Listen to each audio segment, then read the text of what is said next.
let's go ahead and talk about the dreaded BOE. The BOEs are tough. The pricing team defines the requirements and the format content, whereas the technical team must derive the BOEs. And because you have this cross-pollination where the finance team has to totally depend on the technical team, but the technical team is coming up with this financial instrument.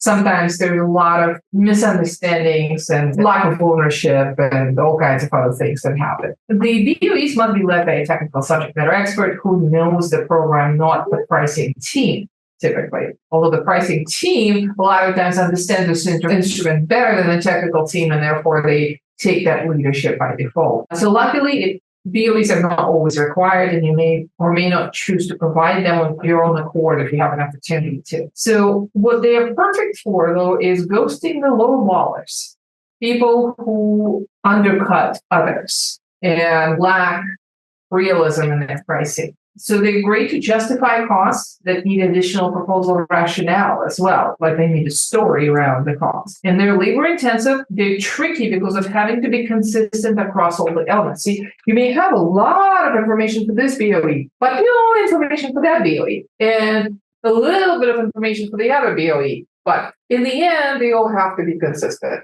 It's like submitting resumes. Have you guys ever done like lots of resumes for a project? And then you'll have some resumes that are 6 pages long and other resumes are like half page. And you have to rewrite all of them to fit into a 2-page format.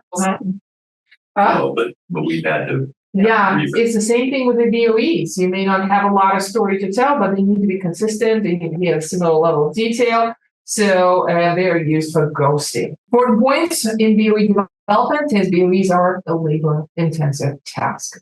When you're talking about expensive in proposals, BOEs are expensive. BOEs provide cost estimating rationale and resulting cost estimate for each of the cost elements.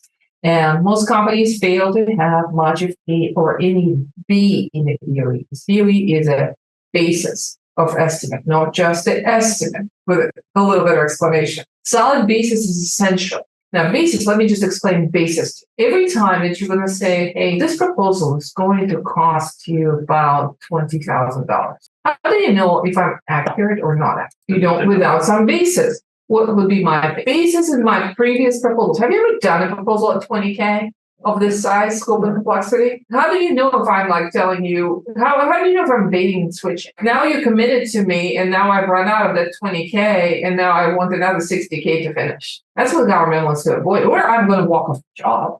The client may not be very happy, or they're going to have to pull me out.